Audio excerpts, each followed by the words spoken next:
Mais uma vez nós estamos aqui, hoje que é dia 12 de março, quarta-feira. O Senhor tem estado conosco, já é o primeiro trimestre de 2025, estamos aqui estudando a Palavra de Deus. Hoje vamos estudar um sermão de Brian Chappell, intitulado Por que a grama cresce na minha garagem e não no meu gramado? O título desse sermão é baseado em Gênesis capítulo 3, verso 14 em diante, que eu passo a ler. Gênesis 3, verso 14 em diante. Então o Senhor disse à serpente: visto que isso fizeste, maldita és entre todos os animais domésticos, e o és entre todos os animais selváticos, rastejarás sobre o teu ventre, e comerás pó todos os dias da tua vida. Porém, inimizade entre ti e a mulher, entre a tua descendência e o teu descendente, e este te ferirá a cabeça, e tu lhe ferirás o calcanhar. E a mulher disse: multiplicarei sobremodo os sofrimentos da tua gravidez, em meio de dores darás à luz filhos, o teu desejo será para o teu marido, ele te governará. E a Adão disse: visto que atendeste a voz de tua mulher e comeste da árvore que eu te ordenara não comesses, maldita é a terra por tua causa, em fadigas obterás dela o sustento durante os dias de tua vida. Ela produzirá também cardos e abrolhos, e tu comerás a erva do campo. No suor do rosto comerás o teu pão, até que tornes a terra, pois dela foste formado, porque tu és pó, e ao pó tornarás. Brian Chappell, ele irá utilizar para esse texto o sermão, o título, porque a grama cresce na minha garagem, não no meu gramado, é a imagem, de que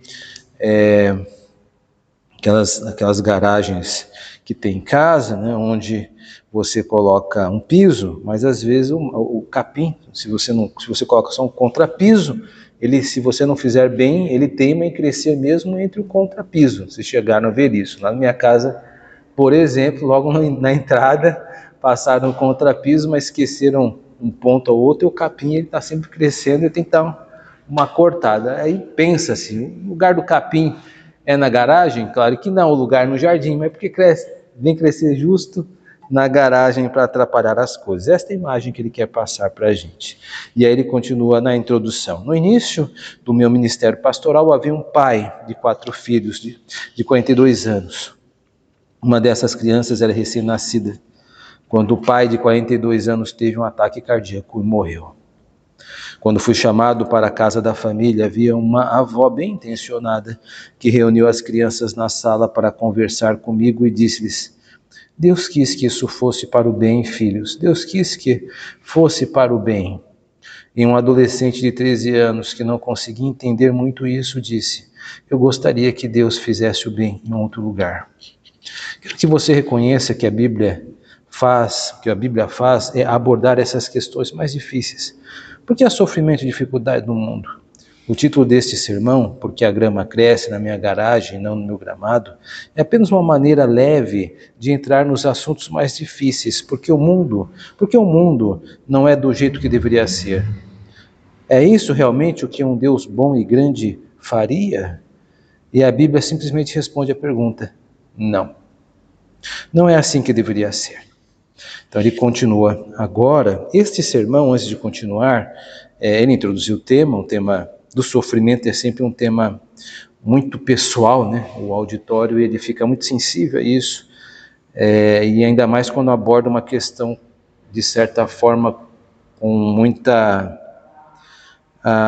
transparência, uma transparência até que ofende, Algumas palavras ele não filtra, como não filtrou as palavras do adolescente, para chocar mesmo, esta ideia, para causar um efeito no auditório. Mas vamos perceber que nesse sermão, ele não crava tanto os tópicos. Então ele tem uma abordagem diferente dos tópicos. Eu creio que isso vai enriquecer o nosso entendimento de como um sermão ele pode fluir, Vamos observar isso. Então vamos ver o primeiro curso que ele adequa aqui no seu sermão.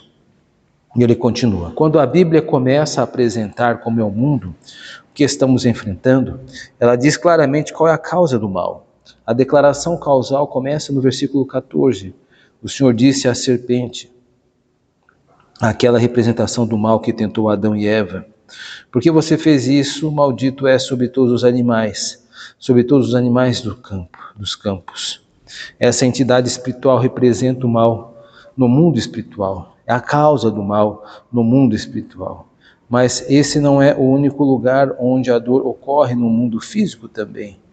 E a explicação de por que há sofrimento é o versículo 17. A Adão diz Deus: porque você ouviu a voz de sua mulher e comeu da árvore do qual eu ordenei que você não a comesse. Maldita é a terra por tua causa.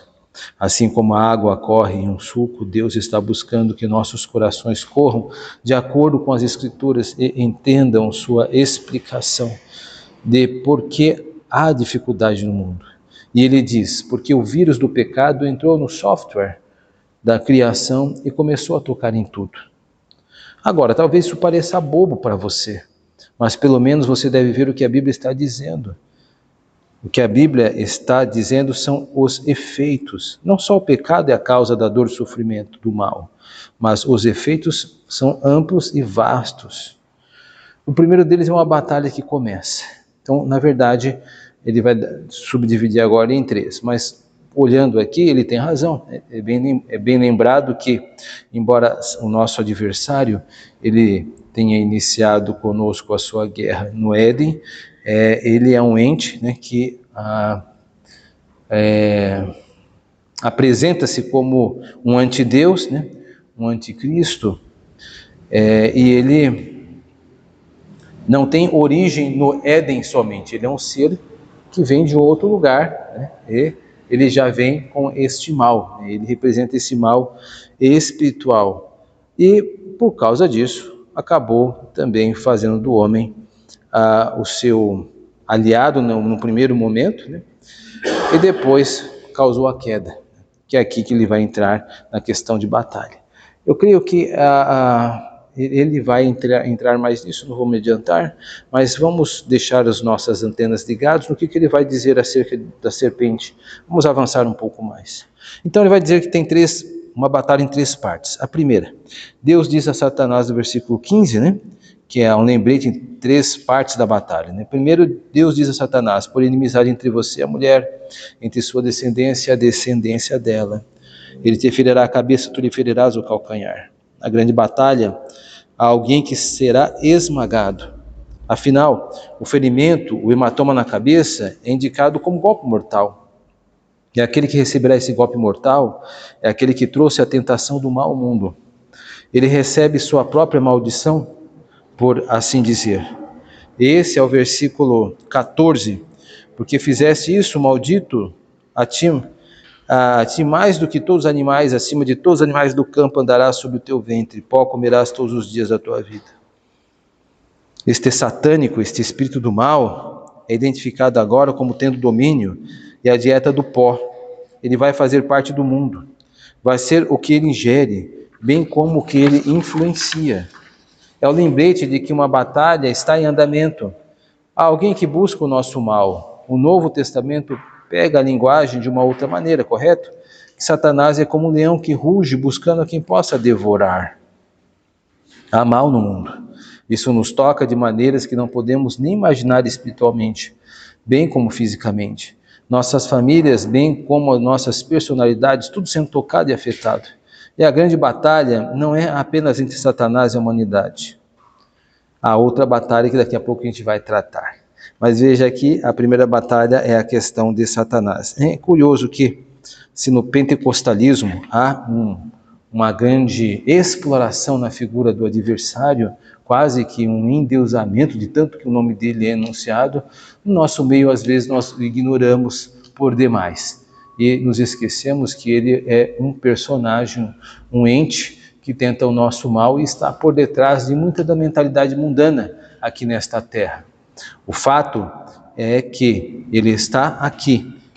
Já foi dito, mas é bom repetir, que Satanás ele não entrará no inferno. Satanás não está lá, porque o inferno é o lugar transitório das almas sem Cristo. Então aquelas pessoas que morrem sem Jesus Cristo vão para o inferno, assim como as que morrem com Cristo vão para o céu. É um espaço transitório. Satanás não se encontra em nenhuma dessas categorias. Ele está aqui, né, neste mundo, né, atuando, agindo, influenciando, cegando, né, fomentando, né? O nosso adversário anda muito ocupado. Há uma segunda batalha que ele vai continuar aqui no verso 15. Entre a sua descendência e a descendência dela acontecerá esta grande batalha, ele ferirá a cabeça, tu lhe ferirá o calcanhar. Agora, quer você reconheça ou não, o que acabamos de ter é o versículo tema de toda a Bíblia, ou seja, que nós estamos em uma guerra que só vai findar-se com a ressurreição, com a vida do nosso Senhor, o juízo e a ressurreição. Agora, um segundo pilar aqui. Observe que nem gostamos de falar, mas a Bíblia, porque está sendo honesta, está nos falando sobre as consequências dessa corrupção que agora entrou na criação. No versículo 16. A mulher disse: certamente multiplicarei a vossa dor ao dar à luz. Com dor darás à luz filhos. Agora, eu sei que olhamos para isso tradicionalmente e pensamos que isso está apenas falando sobre a dor do parto em si, mas você deve reconhecer que o que Deus também diz a Adão, apenas em um versículo depois, você se lembra, é que haverá dor no mundo, e agora por causa do que você fez. À medida que o vírus começa a se mover através do software da criação, tudo está sendo corrompido, mudado, prejudicado, de modo que o que entendemos que Deus está realmente dizendo à mulher é que a dor não será apenas a dor do parto, mas lembre-se de que a linguagem é multiplicarei a sua dor. Multiplicar não é a dor original, é a sensação de que agora, como seus filhos estão aqui e vão crescer, você vai se machucar. Pois o mundo que você fez agora é aquele em que eles sofrerão dor, e isso machucará ainda mais. Aqui está a dor no coração de uma mãe, bem como a dor no parto de uma mãe. Bom, ele nos deu bastante coisa para pensar. Primeiro, a ilustração dele é muito atual, né? À medida que o vírus começa a se mover através do software da criação.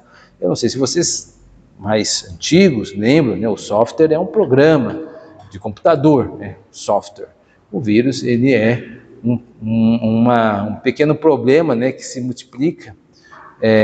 Pode ser um vírus malicioso, né, danoso, e corromper o programa. Ele é insignificante em relação ao software, que é como se fosse um grande sistema, e o vírus entra lá e o danifica. Ele compara o pecado como um vírus que danificou todo o sistema do software, né? Um malware, né? Se assim posso dizer. Deixando essa analogia interessante de lado, que é bem eficaz, ele também trata acerca da dor, né? A ideia de multiplicaria a sua dor ao dar à luz. Brian Chappell, ele começa a interpretar aqui o texto dizendo que esta dor não deve ser entendida apenas como a dor do parto, mas a dor propriamente da natalidade, de ser pai ou de ser, no caso aqui, de ser mãe, né? De saber que seu filho ele entra no mundo sofrendo. Esta é uma interpretação do pregador. Ele está dando aqui a sua interpretação sobre o texto. Ele entende que, tradicionalmente, limitar este expediente da maldição de Deus, do castigo de Deus, da punição de Deus à mulher, no parto, não seria só no parto em si, mas se estenderia na própria criação de filhos. É uma posição dele. Então é importante nós notarmos quando o pregador ele faz uma elucubração, né, um entendimento do texto e conduz, né? De fato, ele está sendo até honesto. Tradicionalmente, nós não vemos esse tipo de interpretação. Pode ser isso? Bom, aí a gente teria que estudar o texto Gênesis com mais calma, né? Mas, de fato, não é o entendimento tradicional. Ele está aqui alargando, ampliando o efeito do pecado de ter luz, né? Baseado na palavra multiplicar. É bom saber o que ele está fazendo. Depois a gente vê o que dá para fechar com ele ou não. Vamos para o terceiro lembrete. Isso não é tudo que acontece. Não é apenas a dor da infância. Há a dor, pois todos os nossos amores são afetados. No final do versículo 16, desculpe-me, seu desejo será para o seu marido e ele dominará sobre você. Isso não quer dizer que o desejo entre um homem e uma mulher esteja agora de alguma forma errado. Você tem que entender que esses versículos significam o seu contexto original. Vou pedir que você olhe apenas no próximo capítulo e veja essas mesmas palavras reaparecendo para entender o que Deus disse à mulher. No capítulo 4 de Gênesis, o Senhor agora está se dirigindo a Caim. Versículo 7. Se fizerdes o bem, não sereis aceito, e se não fizer o bem, o pecado está agachado à porta. Seu desejo é para você, mas você deve governá-lo. Nesse contexto, o desejo está falando sobre alguém tentando dominar o outro, Seu desejo, esse pecado será para você, mas você deve lutar contra ele. E agora, de alguma forma, estamos sendo informados sobre a maravilhosa intimidade do casamento que Deus projetou. Agora haveria o desejo de uma mulher de dominar, assumir o controle, e a reação não é melhor, pois o marido agora governa como dominação, e de alguma forma uma guerra igual ao que seria a humanidade em busca de pecado, está acontecendo em um casamento em si. Mas não apenas os nossos amores e a nossa intimidade, mas também os nossos trabalhos. Vamos ler essa parte também, e depois a gente retoma ali. Tudo sobre a nossa vida agora está sendo afetado. Deus diz a Adão: maldita é a terra por sua causa. Com dor comereis dela todos os dias da vossa vida, espinhos e abrolhos ele produzirá para você. Costumava ser frutífero, agora é o cultivo de ervas daninhas. E este solo que foi dado a você no jardim para cuidar, pois trouxe frutos maravilhosos, agora não prosperando, mas existindo a você. Portanto, costumava ser o prazer e a recompensa do trabalho, agora é gerada, conquistada apenas pelo suor do seu rosto. Nascida em lágrimas e continuando apenas suando. É a compreensão de Deus nos dizendo: este é o mundo que conhecemos, onde tudo é uma batalha, agora e está quebrado, e não é como eu pretendia. Vamos voltar então à ideia da questão do casamento. Então ele faz uma exegese aqui, esta sessão não é como a anterior. A anterior ele diz lá da multiplicar a dor, e ele dá uma interpretação baseada na multiplicação, dizendo que o entendimento não deve ser só no parto, mas também que a mulher vai sofrer pela própria questão da criança, saber que a criança irá sofrer também neste mundo. Agora ele caminha para a intimidade. Ele faz uma exegese melhor aqui, porque de fato esse texto, a palavra desejo, ela reaparece no capítulo posterior ao 3, e no contexto de Caim é isso mesmo, o desejo, ele entende-se uma luta entre partes, o desejo será contra você, convém dominá-lo, né? Então, de fato, aqui já é um consenso de que existe sim uma batalha no casamento, né, ou entre um homem e uma mulher, porque são ambos pecadores, e vez por outra ocorrerá algum tipo de conflito, né?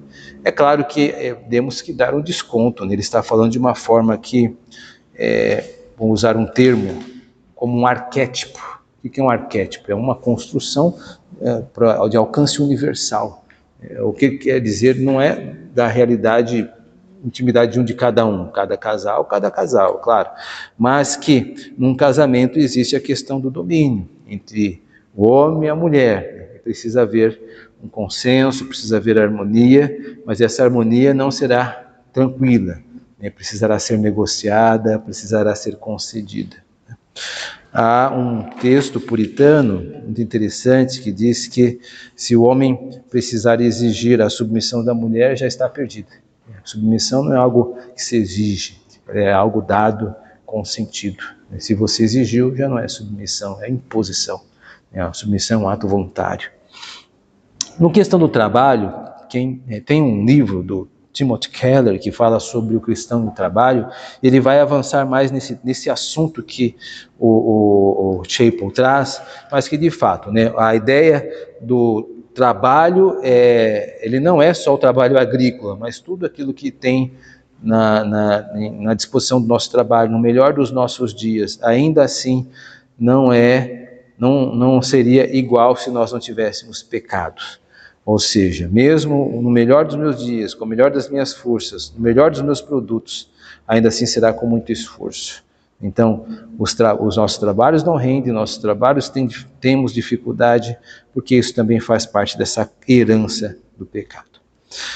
Creio que nós podemos caminhar por umas considerações um pouco longas até. Ele vai fazer 2 grandes arrazoados, e aqui ele se encontra a felicidade do seu sermão. Eu acho que até aqui nós trabalhamos com alguns textos onde ele ficou bastante expositivo. Esse é um sermão bem expositivo dele.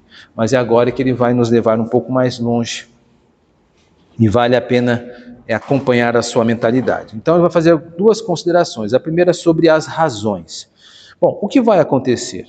O que Deus está dizendo é: estou me movendo pela história e farei o que for preciso para acabar com essa maldição, essa destruição, esse mal, esse sofrimento. Estou seguindo em frente. E todos nós questionamos: por que Deus não faz isso agora? Certo? Quero dizer, ele poderia pará-lo, por que não faz isso direito? Se Deus fosse remover todo o mal do mundo, por que não faz isso agora? Bem, primeiramente, porque então você e eu não estaríamos aqui.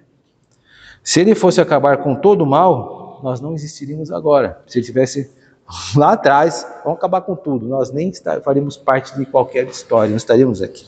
Fora isso, existem várias razões que os teólogos darão para explicar por que Deus não acaba com todo o mal agora. Deixe-me contar algumas. Primeiro, para nos afastar do mundo, para que não digamos: se eu puder ter fama, fortuna suficiente, ou a pessoa certa, ou o prazer certo, o que quer que eu seja, você sabe, tudo ficará bem. Não, você não entende. Este é um mundo corrompido. Você deve entender que sua esperança não está aqui. Então Deus não resolve todo o mal, porque o mal ele é pedagógico, né? A existência do mal ensina-me que existe alguma coisa aqui e a minha felicidade não pode habitar aqui. Tenho certeza que todos vocês olham o noticiário e vão acompanhando as atrocidades com as quais nós ficamos horrorizados. Né? E aí você pergunta: será que a sua felicidade pode coabitar com este mal, neste plano? Né? Claro que não, nós precisamos de um plano maior. A nossa felicidade não pode estar ancorada neste mundo caído.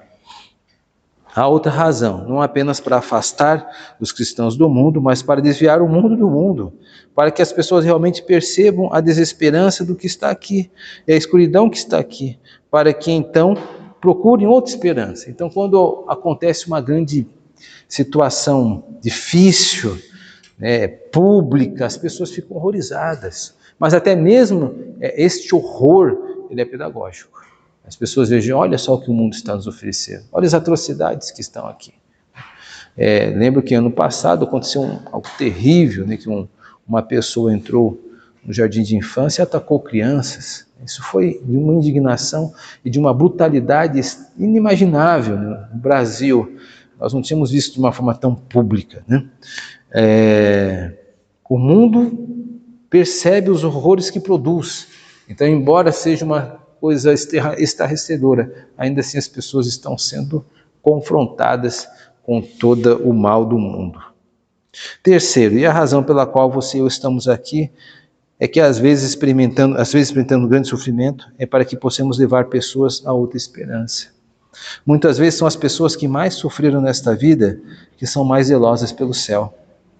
Eu sofri, eu conheço a escuridão, eu conheço a dor, e é por isso que eu sou tão zeloso, para que você não passe por isso, que eles se tornem zelosos pela fé, tão empenhados no Evangelho e sentiram a dor que ele realmente é, e eles sabem que seu chamado é impedir que as pessoas passem pelo mesmo. Então, veja que tudo é pedagógico, mesmo os nossos sofrimentos que nós passamos, a ideia é: bom, eu passei por isso, eu não desejo isso para você, não quero que você passe. Então, as experiências ruins, elas podem ter um efeito pedagógico.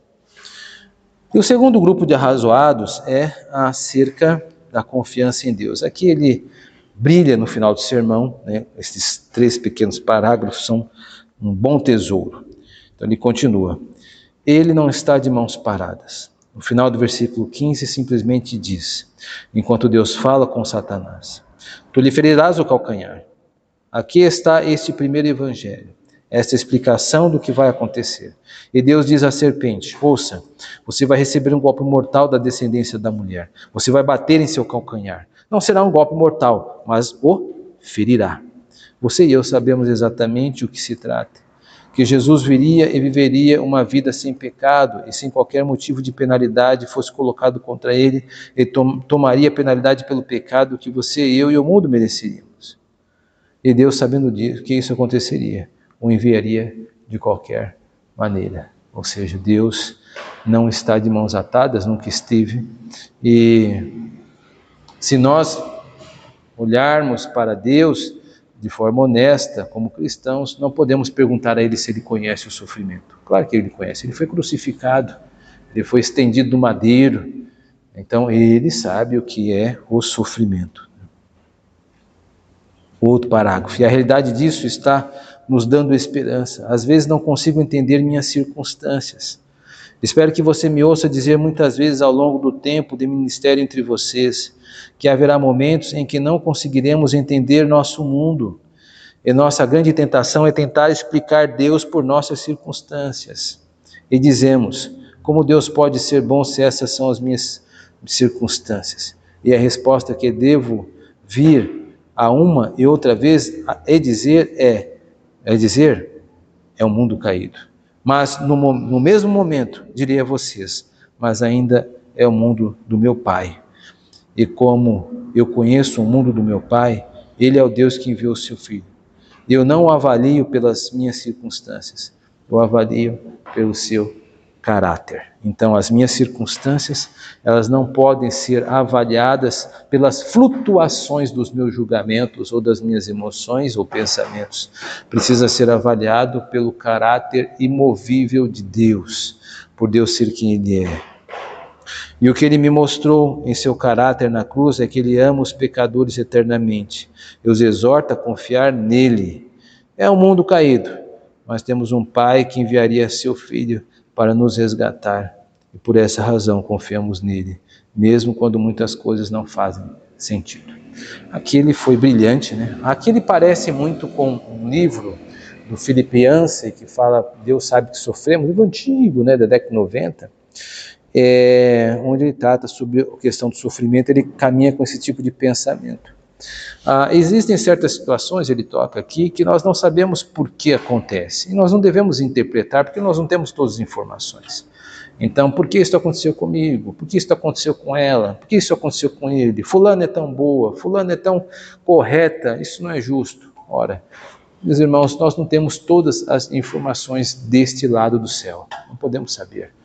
Nós sabemos que só ser justo não garante livre conduto do sofrimento, ou salvo-conduto do sofrimento, por melhor dizendo.